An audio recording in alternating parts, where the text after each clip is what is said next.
My next task is to introduce Denise DeCou. Her bio is in your booklet. She's the manager for diversity and community outreach in the Office of Human Resources. You can read about a lot of the things that she has done here. I can tell you that for us in the administration, Denise is somebody that we rely on for lots of different things. She has a great deal of experience as a diversity trainer, but she's also just extraordinarily skilled when it comes to bringing things out in groups and bringing people together to talk about things. So she was the obvious choice to lead our next more interactive session. And so with that, it's my pleasure to bring to the stage Denise DeCou. Thank you. Thank you, Holden. I'm putting my timer on, because I could actually do this for hours and be very excited about that. So, today we're talking about, make sure I have this in the right direction, when you're feeling some kind of way. And I hope all of you have heard that phrase before, and I'm assuming that a lot of people have had some experience with that feeling. And so I want to start just by speaking to a few short stories. She was on vacation and standing at the elevator. There were a number of people standing around her. And she gets into the elevator. It's pretty crowded. And when she gets to her floor, she has to say, "Excuse me, this is my stop." And she gets off the elevator. But as she's doing so, a woman standing behind her, a tall blonde woman, takes her hand and just runs it through her hair. And with some sense of discomfort and kind of surprise, she turns around and the woman just smiles and she felt some kind of way.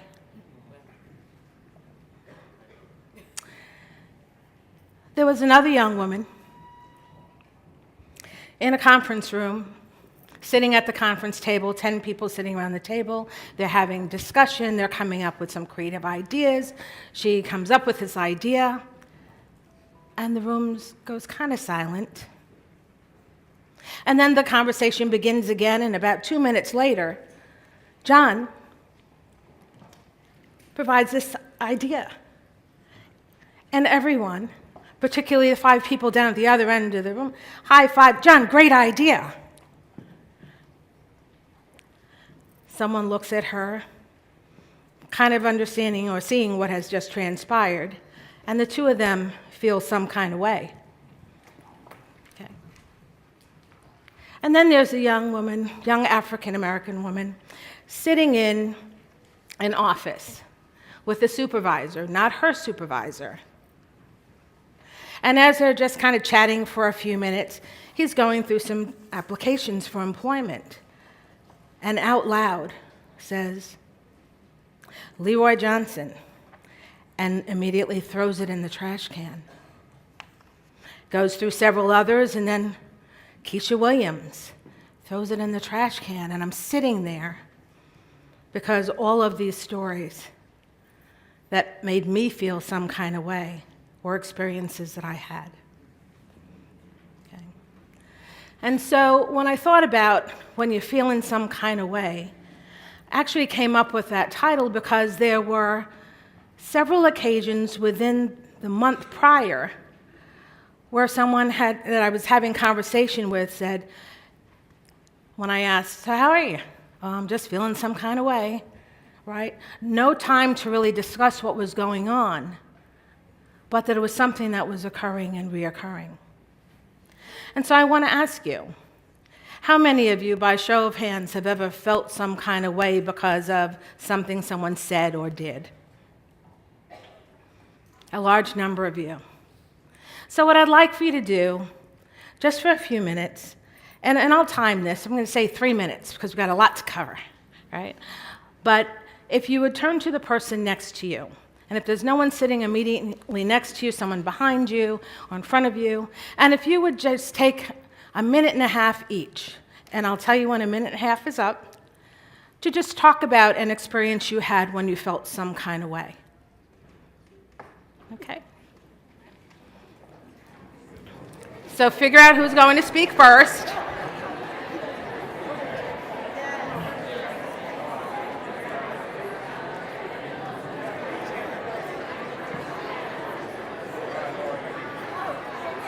And the first speaker, please go ahead and start.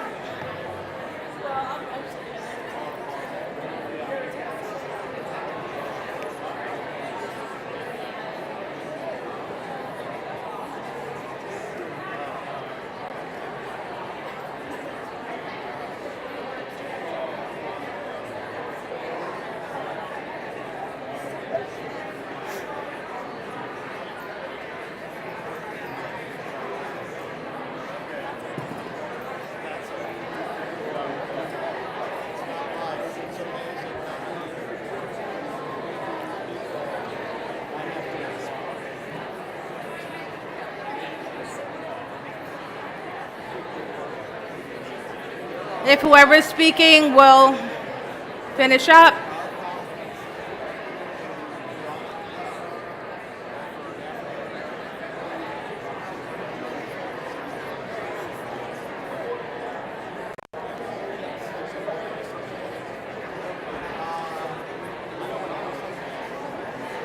If the second person would now begin to tell their experience.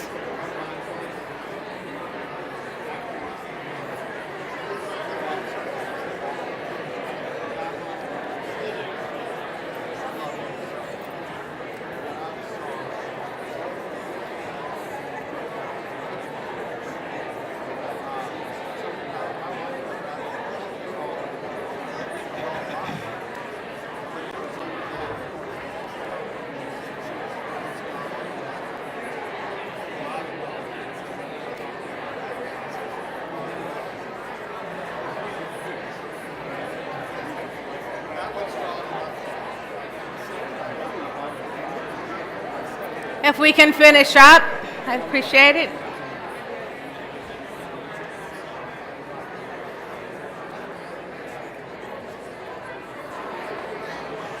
Okay.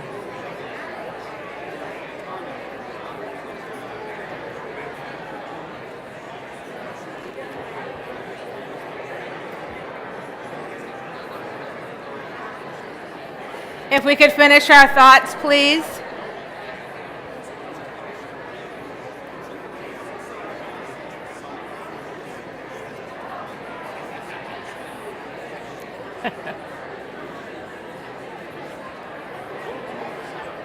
Okay, if we could move on.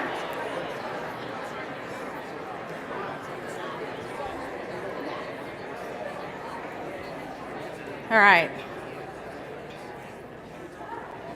I actually love to hear the noise because one of the things that I think we've been talking about since yesterday when Irshad was speaking at EPNIC at the medical school about moral courage and don't label me, and then conversations that were had earlier today really speak to communication, speaks to connection.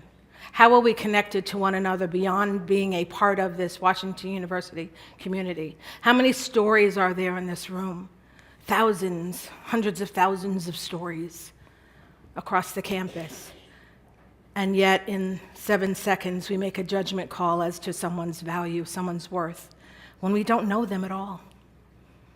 Right? So making that connection, and there's a lot of human connection in this room as we're sharing stories, and I don't know how personal those stories got, and I don't know the variety of stories that were told, but when you can recall a story about an experience that made you feel some kind of way, there was a little bit of pain there, definitely some discomfort there, and how do we avoid that happening? It's not possible, really, but how do we mitigate our unconscious biases so that we do that less and less, right? Does anyone want to share? Could take one or two people who might want to share what they talked about, but it would need to be the person who had the experience. I wouldn't want someone else to share someone else's experience. Anyone. And you don't have to. Thanks, Denise. So I was sharing with my group what you're describing, and you'll probably get to this as a microaggression. I described when I was working at the medical school, our wonderful admin hadn't shown up, and I was at an event behind a table with the name tags. And a woman physician came up. She was a white woman physician. And she said, I said, well, here's your name tag, welcome. And she said, well, I'm confused. And I said, oh, there's no confusion. You're supposed to be here. Here's your name tag. Enjoy. And she said, because you're here. And I don't understand why I'm here. And so what she was saying in that moment is that in her orbit, in her constellation of her life, there was no room for anyone who either was a black woman, a woman behind a table, giving out name tags. She didn't know my titles. She didn't know me. So my story. And these things, as you know, happen quickly, but they cut. Yes. And they make you feel some kind of way, right? So when you're feeling that way, let's talk about why these things happen. And I'm going to go through this fairly quickly because I have a number of slides, and there's a lot to really talk about in terms of tools that we're using to navigate difficult conversations. And so unconscious bias certainly is the biggest culprit, right? Things we learn growing up and along the way, things that we understand, fast brain thinking, right? First thought that comes to mind, and it usually comes from a place of stereotypical knowledge, right? And if we don't pause for a second, we'll say something, perhaps, that we wouldn't otherwise if we just took a moment and took a deep breath. Stereotypes. We have all learned stereotypes, no matter where we have come from, about the other. The danger of the single story. I don't know if any of you have seen Chimamanda Adichie's TED Talk, where she speaks to the danger of a single story, and I'll speak to that a little bit more later.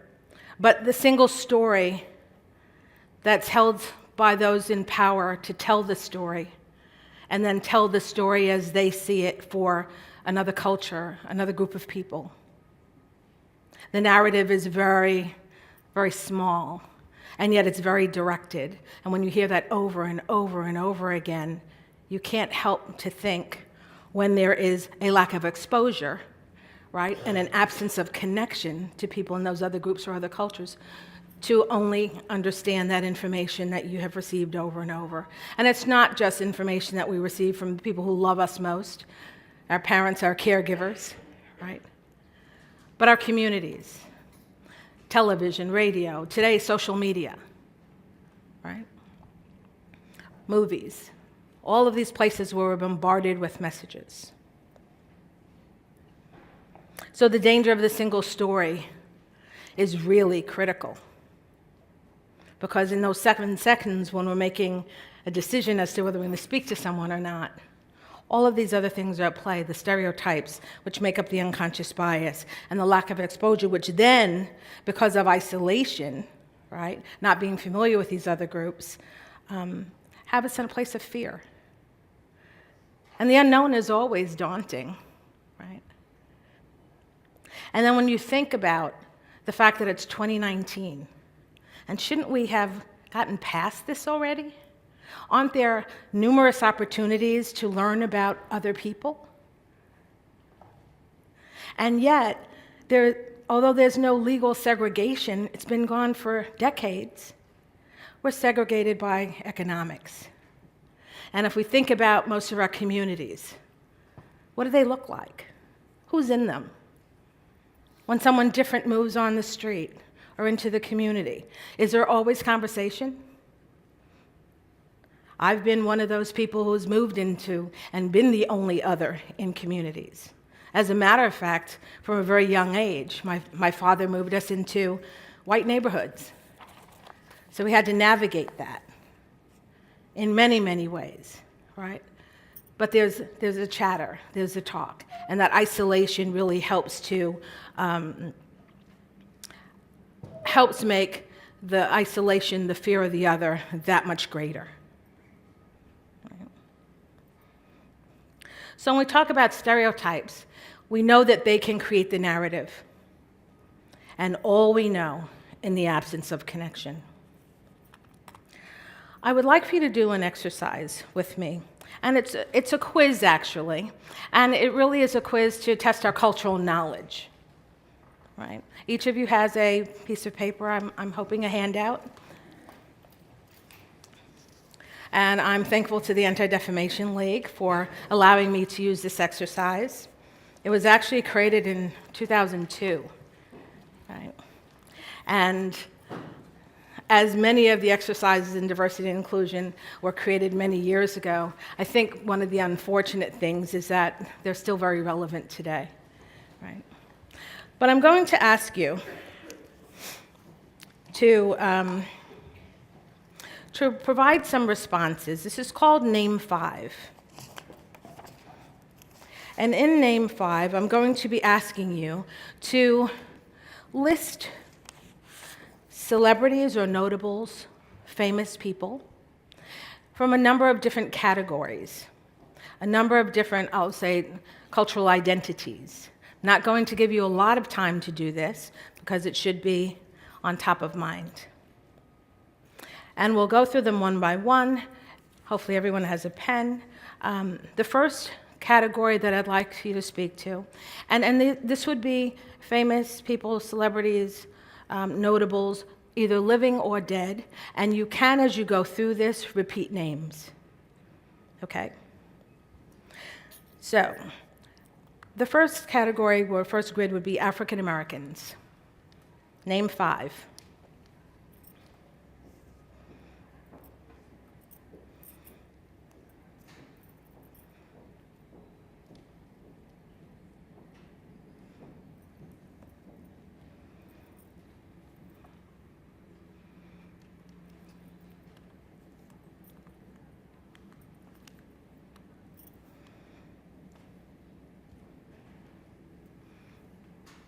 Next grid, Asian Americans.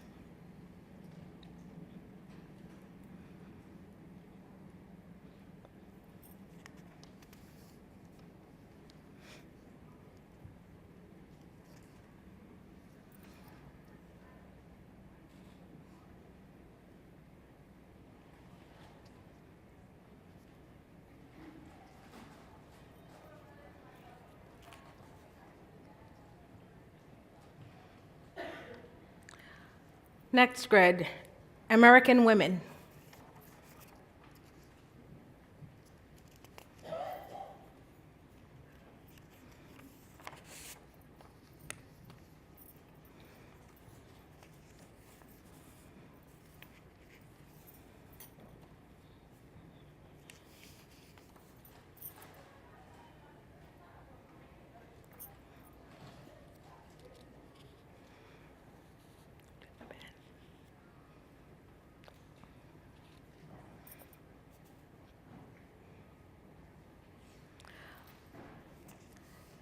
Next grid, if you'd put Latino or Latina or Latinx, Americans.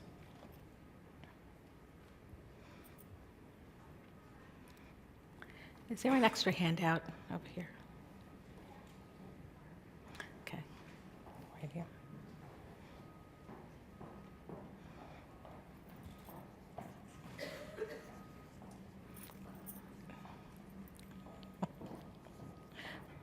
Next would be Native Americans.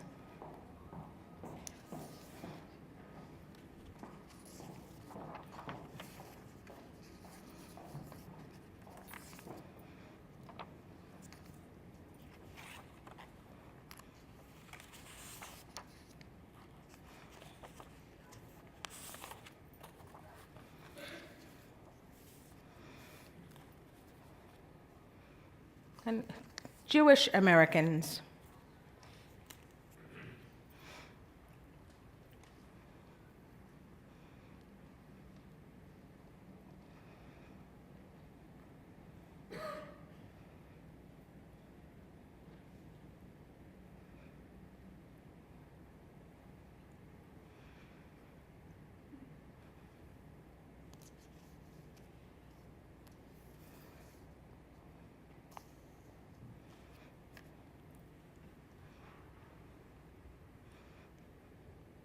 Americans over the age of 65.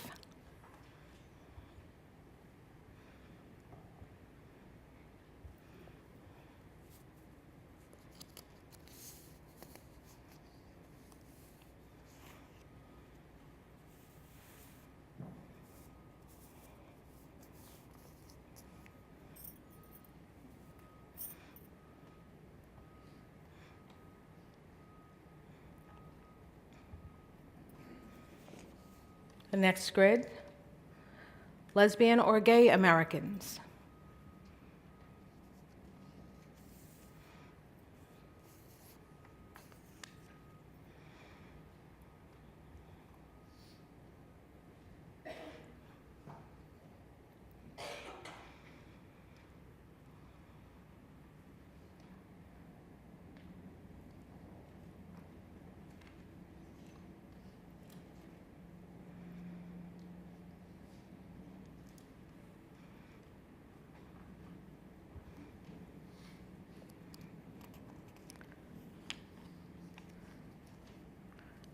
The next 5, Americans with disabilities.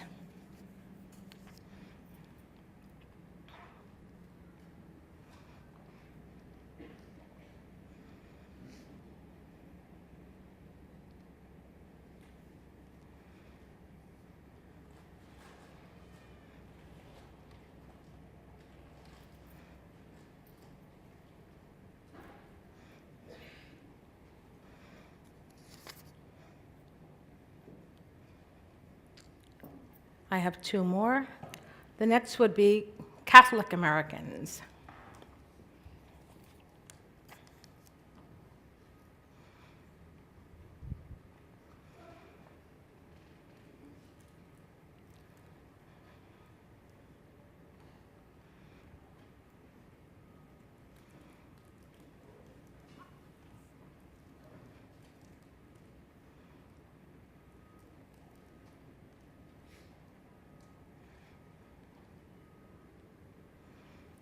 And the last would be Arab Americans.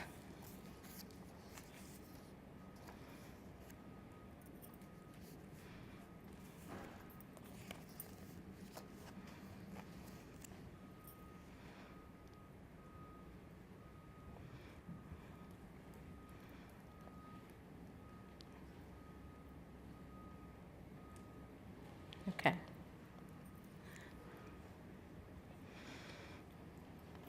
So the purpose of this activity is actually not to measure whether you're racist or homophobic or sexist. It really is about measuring your knowledge about prominent people from across a number of different cultures. How much are we tuned in?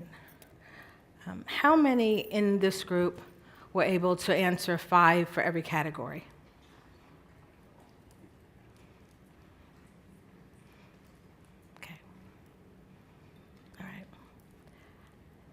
How many were able to answer 5 in 9 of the categories? You were. Excellent. Okay, very good. Highly unusual. Since 2002, we've done this, I can't tell you how many times. 8 categories. Okay. And so, not to go through to see how many people got so much in so many categories, but to really stress a point, right? That we have work to do, right? In terms of making connection, in terms of whether it's face-to-face, which is preferred, but that we might expand our knowledge maybe even looking at documentaries about various cultures, movies, international movies, just finding ways to learn more.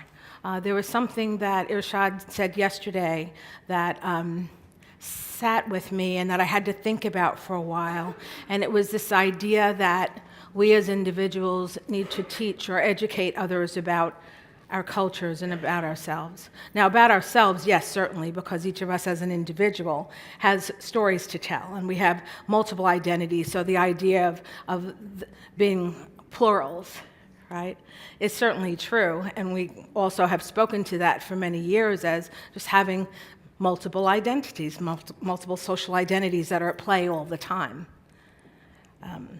But the truth is that there isn't one individual that can teach you all you need to know about a particular culture. And so we need to do our own work, right? And when we talk about the power of the story and who tells the story, we really need to be able to verify where the truth lies. I love social media in that I can tune in to certain links and learn a lot about African American history that I did not know. And every time I read something, I say, why is that not in our textbooks, right? And so the reality is that we are learning K through 12 from a very European-based curriculum, right?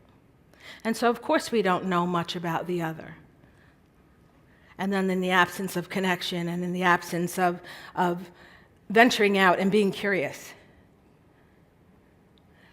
there go the unconscious biases based on stereotypes just seeping through, right? So I'm curious about who are the prominent people you see at work, right? What do your teams look like? What do your offices look like? You know, and not to raise hands and answer that, but just thinking about, you know, who's the leadership? Do we see ourselves in that? What are the opportunities for advancement? Right? What are the opportunities to being employed, to transferring positions? I mean, I now work in recruitment, right? So I'm looking at these issues, looking at this information. And so I think what's important about this exercise is just realizing that when we can't answer all these questions, and yet there is so much information out there, you know, that we should be sharing, that we should know, that it really does, I'm looking for another sheet of paper here, that it really just behooves us to do our own work. When I was looking at the Native American category, you know, I just recently watched a documentary about, it's called Rumble, Through Independent Lens. Has anyone seen that? It's fascinating. It talks about how Link Ray, a Native American, was really the person who created rock and roll. And if you watch the documentary, there's the research, there's the data, there's the facts, and it's just this amazing bit of information. You know, to also discover that, if we didn't know this already, that Jimi Hendrix's grandmother was full Native American or First Nations. And at Woodstock, when he's playing in his jacket with all the tassels, he was wearing his grandmother's jacket, right? All the things we don't know, right? But the narrative, that personal narrative, when we reach out, and all these stories we heard today, how does that change how we see people, right? And how we can become closer and more connected. In a lot of your answers, how many of you listed people who are athletes or entertainers? Yeah. And I would venture to guess that in the categories where we had entertainers or actors or musicians even, that there are so many other contributions in so many other ways, very significant ways, that are never spoken about. And so what happens is, in our unconscious bias, when we meet someone who doesn't fit into that box as we think they should be. It kind of jogs us, and it's like, and then we ask these questions or make these statements. You're so articulate, right? We've heard that a million times, right? This is not new for this session. But when something doesn't fit into what you expect, it jogs our thinking. And those are the places where we need to do more work.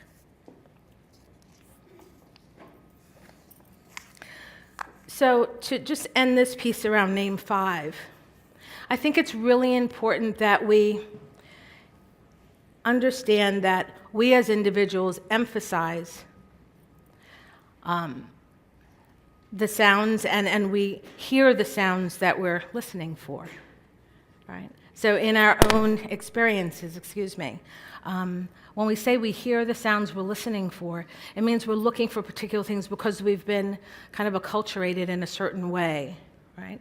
And that we've got to teach ourselves to listen in a different way so that we can heighten our senses when we're working with different populations. So to begin talking about the tools that we need, one is to really use a learning stance. I mean, that's what we do here. We're about learning, lifelong learning. And so we want to take certainty, things that we are absolutely certain about, and be more curious about them. And particularly when we're talking about people across difference. To go from debate, which really means that we might be in some conflict and we want to be right, to exploration, to asking questions, to getting the ideas of others. To take what in our minds are very simple ideas, the things we know that are very concrete to us, and to make them more complex, to see them through the lens of others. And it is a way of expanding our horizons, and so we're going from simplicity to complexity. And then the either or. Someone spoke about that either earlier today or yesterday. It's either this or it's that. Why can't it be both?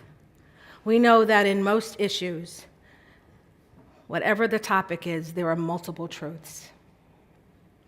And so we need to explore those. So formal education, extremely important. I'm a first-generation college graduate as well. I didn't find out until I was 21 years old that my grandmother, my father's mother, was illiterate. My father is masterful at the English language. And she sat up day after day to encourage him, to support him, but she couldn't really do that other than physically being supportive to make sure he did his homework. Education was highly valued. And he went from, actually he didn't complete college, but he did go 2 years, and wound up landing a job at IBM in the mailroom. And just very quickly, started reading the employee manual. And a couple of men came in asking some questions about, well, what about this policy, so-and-so? And my father, as he was sorting mail, just said, oh, that's such and such. And that happened a few times.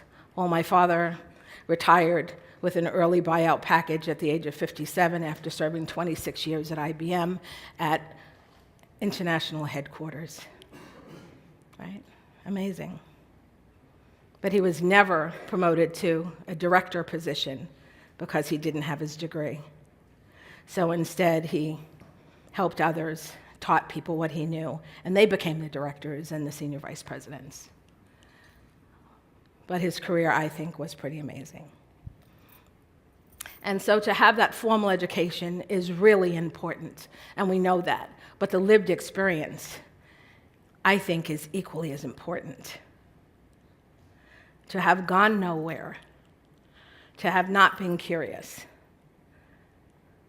but to achieve the highest scholastic achievements, I think gives you just part of an education. And with that lived experience, it gives you increased social and emotional intelligence, the empathy that we all need to do what we were talking about and getting closer, right? To really helping Washington University get to that place where people are more family-like, more familial. So, additional tools, we've gone through these in some of our trainings, but to just expand upon that, that we really want everyone as a teaching tool to assume goodwill.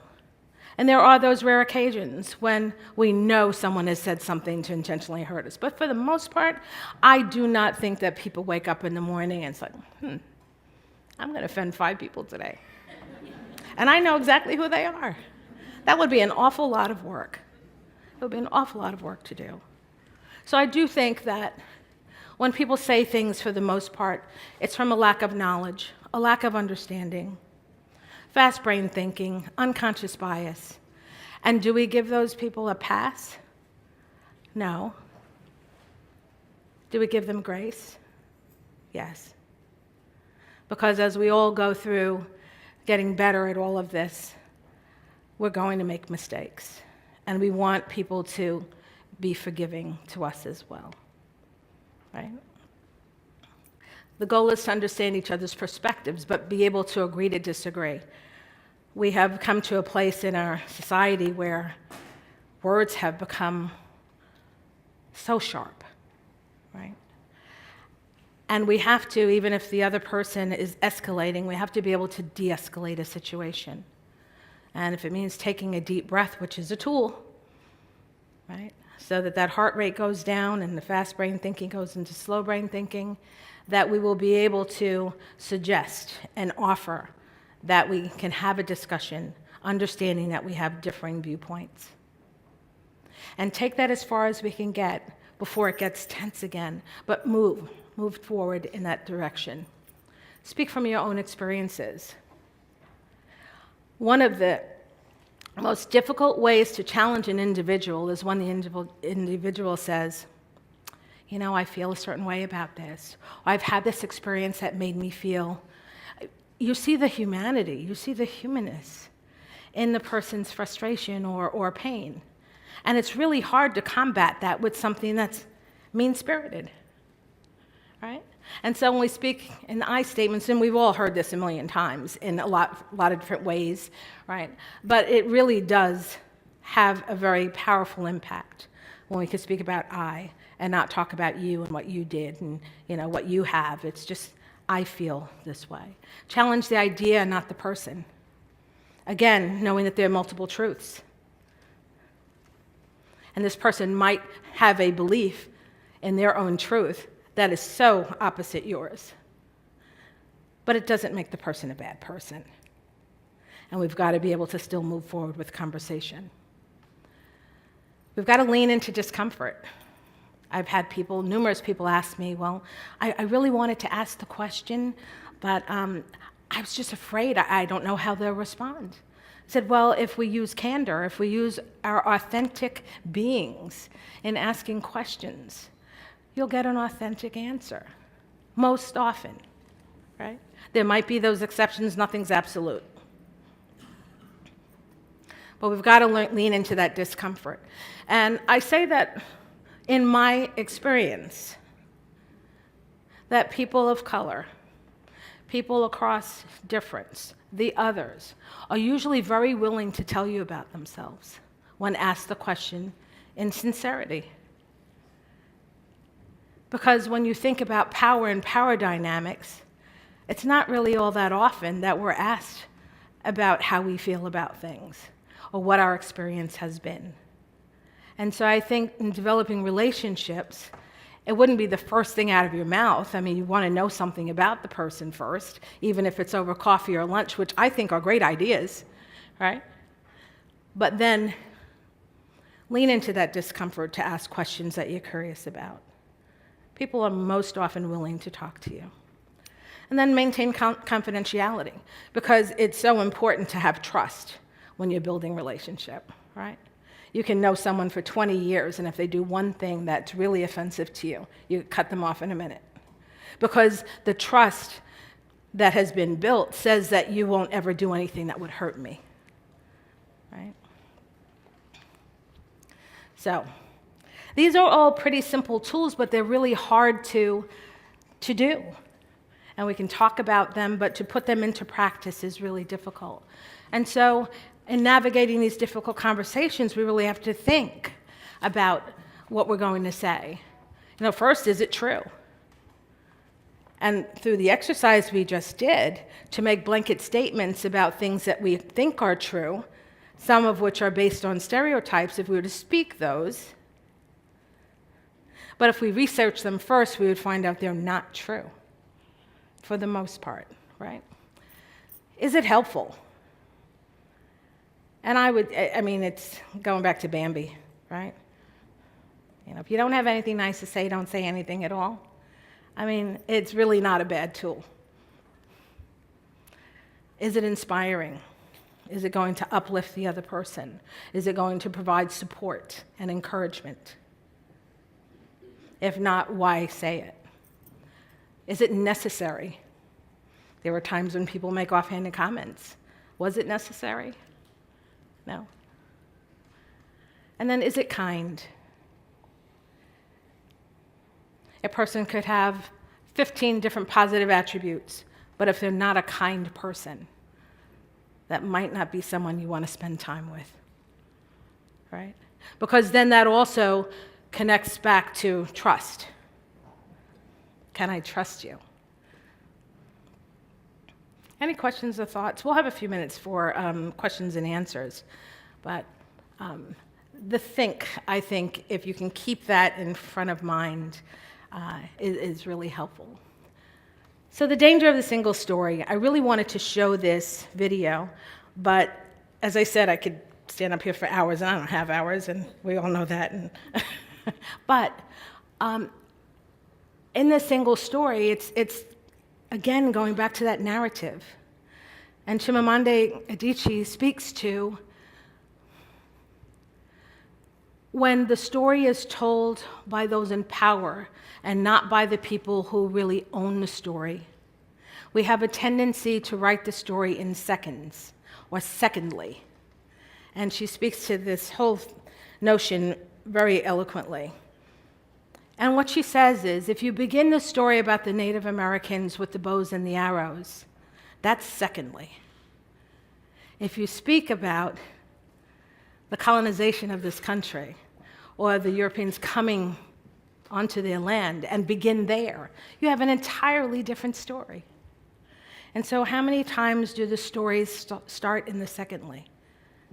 So we need to broaden our thinking and be mindful that maybe there's more research to be done. Let's get the whole story. Okay. And so I encourage you to look at this. It's a TED Talk. You can find it on YouTube. It's about 18 minutes long, which is why I couldn't use it. But I certainly think it is worth watching. Okay, so mindful tools in mitigating unconscious bias. We want to watch our first thoughts. If you're going to say something and the person in front of you doesn't look like you, stop for a second, take a deep breath. No one has to see you doing it, right? And then just do a code switch. Put someone's face in front of you who looks like you. Would you say the same thing?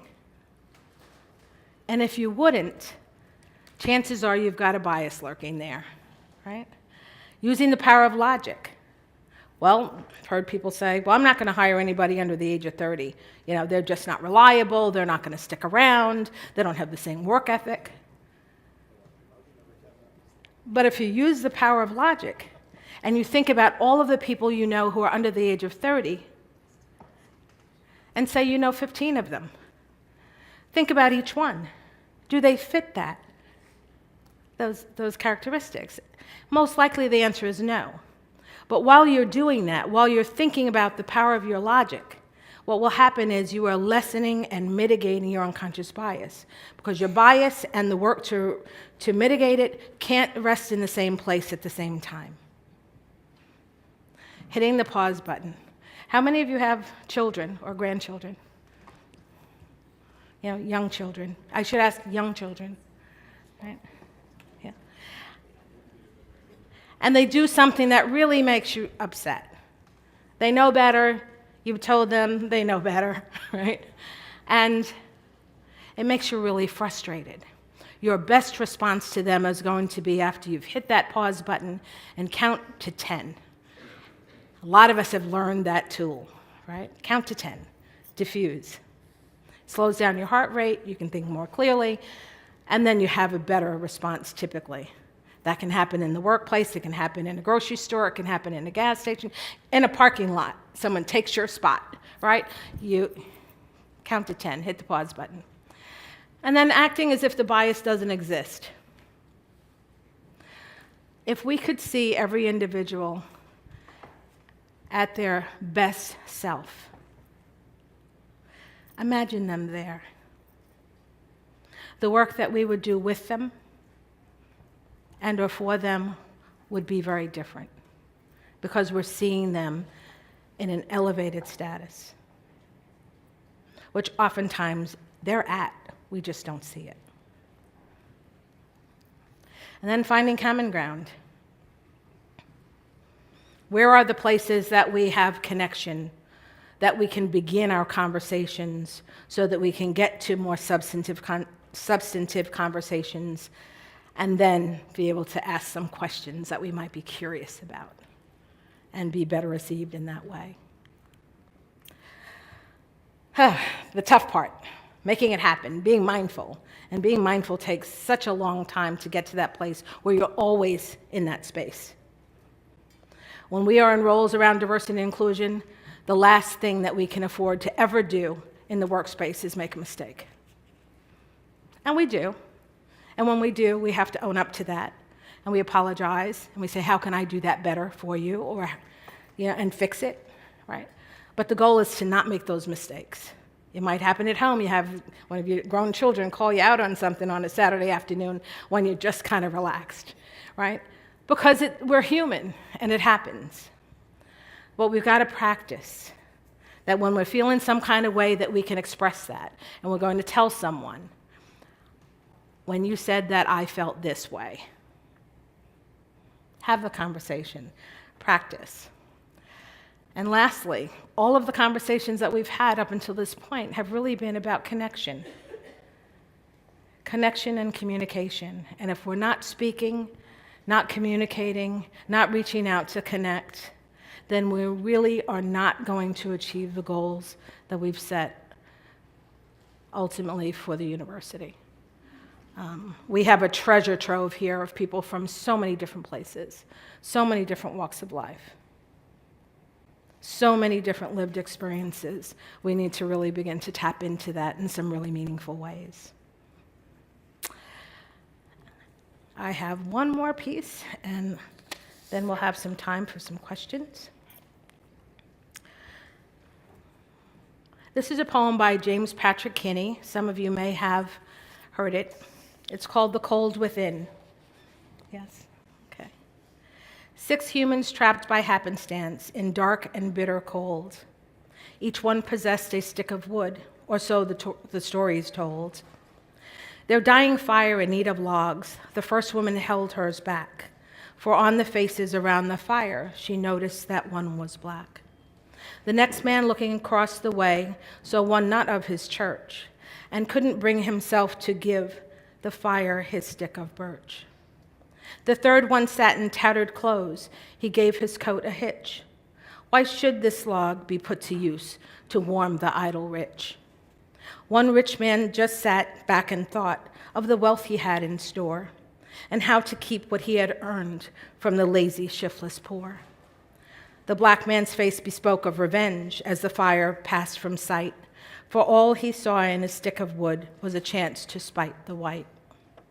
The last man of this forlorn group did not accept for gain. Giving only to those who gave was how he played the game. The logs held tight in death's still hands was proof of human sin. They didn't die from the cold without, they died from the cold within. Making connections across difference. I thank you very much.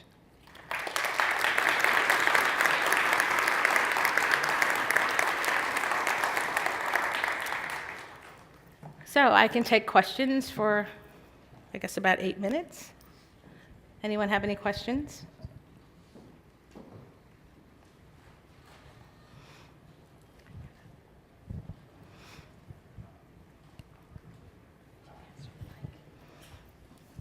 Hello, everyone. I'm Monica Block Robinson, and I've been feeling some kind of way about fashion these days, the high-end fashion. And there was one that recently, I don't know if it's social media and everything is visual now, quickly.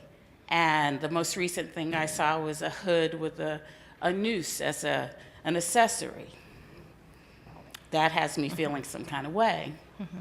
And I'm also thinking, who are the people in the room when they create these designs? And so that was Burberry's, Burberry. Which I used to like. Mm-hmm. But I'm feeling some kind of way right now. And I wonder if some people may see the picture, some people may not. But if I see someone in a Burberry, I'm going to want to say something and have a conversation. So what's a safe way to have that I'm feeling some kind of way conversation that's a positive thing? Mm-hmm.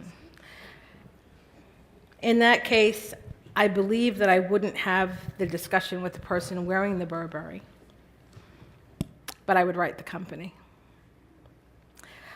I think that there are ways to speak to how a large group of people probably feel very uncomfortable about that, right? And not just African Americans. And I think the collective voice is really important. I think there are too many times when something happens and we don't go to the source of the problem. We don't take the time to write the letter, to make the phone call, and that's where the power is, right? And then there can be articles that are written about that experience, and other people who may join in feeling the way you do, who also will take action.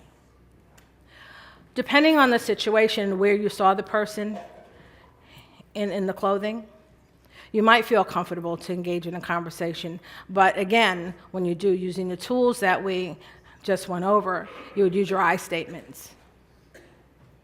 When I saw this, I felt a certain way. And then you can get the temperature of whether or not a conversation is possible. So I don't say to avoid necessarily, but you can use dual approaches as well. But I think it's really important for those who are manufacturing it, who are marketing it and selling it, that they need a message as well, right? So you can deal with both ends of that. Thank you for asking the question. Any other questions?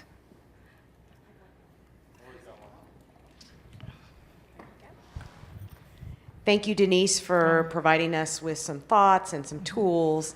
So I'm sitting here thinking about the fact that many of us often are in facilitation roles, Right. Whether it's between groups of students who have differing perspectives, or staff with whom we work who are trying to resolve issues where they have different points of view. Right. So what ways might we use some of the tools that you have given us in those kinds of situations? Okay.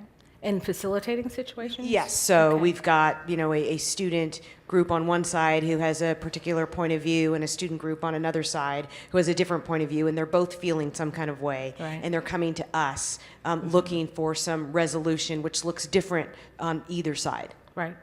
I think it's important to bring those individuals together and facilitate their conversation to make sure that it stays diffused, and to make sure that both sides have an opportunity to speak their perspectives. But to start that with some ground rules, right? So everyone understands how we're operating in this conversation, so we can hear one another, so we can actively listen to one another. May not come up with any solutions in that particular meeting, but there certainly will be a greater understanding of why people feel the way they do on either side. Sometimes there's a catalyst on both sides, and if you can identify who that individual is, not that you would express that to the whole group, but you might be able to have a conversation privately with each of those individuals and explain the discomfort that it's creating, right? And to help them to find maybe in some cases it's more information, to help them become more empathetic with the other viewpoints. It's really about relationship, right? And so getting to know individuals, getting to hear what they have to say without being judgmental. And that sometimes is really hard to do, because we know what we believe in, and to hear other points of view and not judge that is absolutely critical. I hope that's helpful. Okay. Anyone else? Sure.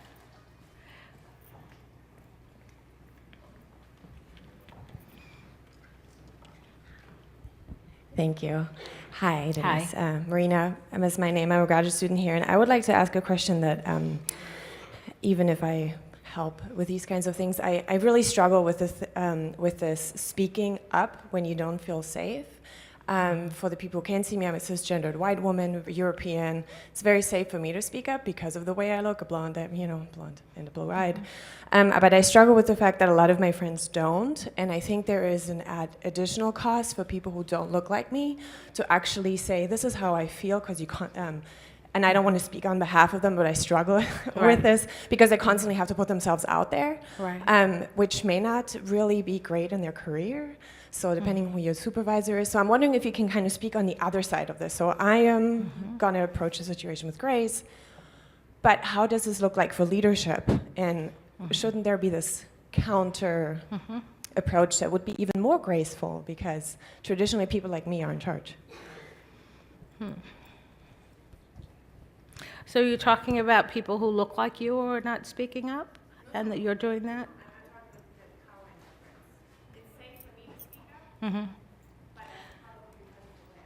Okay, I think that people need to see themselves as powerful, and that sometimes is a journey that takes some time to get to that place, that each of us has exactly what we need right now to be in the places we're in, and that we have to exercise our ability to speak up, and that can be scary. But I think when you do that, and you do that without anger in your tone, you do that with wanting to communicate with understanding, that it strengthens you to do that again and again. I think that there are ways to have the conversations, right? Again, where you're not in conflict, or debating an issue, but speaking to it from a place of curiosity, speaking to it from a place of exploration. I think the way in which we navigate our conversations has a lot to do with the outcomes. I don't know if that helps, but I do think for people who feel uncomfortable speaking up, that there are ways to do that that aren't incendiary. That you should be able to lodge a complaint. You should be able to talk about something that's happened in your space that makes you uncomfortable. There are people on our campus who will listen to whatever that issue is if you're not finding you're getting any satisfaction from speaking up. Right? I mean, we've got ombudsmen. We've got people in HR. We've got people who we feel we can trust, and those individuals are the ones I think we need to go to when we feel uncomfortable and just need a boost to then be able to speak up personally. I know it's challenging because I've heard it 100 times, at least. And yet, we've got to, there are many times where I believe that people don't feel empowered and that they themselves are holding back their ability to get questions answered, to get something resolved. And so each individual has to feel comfortable enough. How do we get there? Maybe it's ERGs, maybe it's groups where you're with other people who can help strengthen you so that you're comfortable enough to have those conversations, to speak up, right?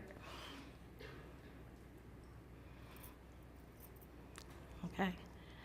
Thank you for your question. If I didn't fully answer it, I'm happy to get back to you, speak afterwards.